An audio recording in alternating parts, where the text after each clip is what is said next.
নমস্কার, কেমন আছেন সবাই? আশা করছি সবাই খুব ভালো আছে।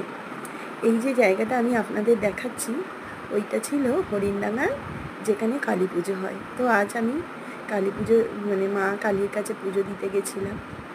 তো ওই ঠাকুরটা তো বিসর্জন হয়ে যায়, কিন্তু ওই কাটমাটাকে তুলে এনে আবার নতুন করে পুজো করা হয়। এই হচ্ছে মায়ের মন্দির।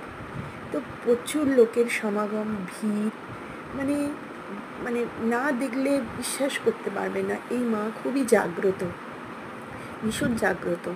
আজ আমি একটা জিনিস দেখলাম, দেখেও মনটা আমার গা কাঁটা দিয়ে উঠছে। অনেকের অনেক রকম মনের কামনা নিয়ে মায়ের কাছে যায়। তো একজন উনি গিয়েছিলেন, একটা ওখানে ফুল মায়ের পায়ে রেখে যদি কেউ কোনো কিছু চায়, যদি ফুলটা মায়ের পা থেকে পড়ে, তাহলে মনস্কামনা পূর্ণ হয়। কিন্তু একজন মহিলা ওই ফুলটা মার আশীর্বাদ চাওয়ার জন্য সমানে কাঁদছিলেন, কিন্তু ফুলটা পড়েনি। তার গলায় কারণ একটা হার ছিল, যেই হারটা খুলে ফেলে দিল, তখন মা ফুলটা হাতে দিয়ে দিল।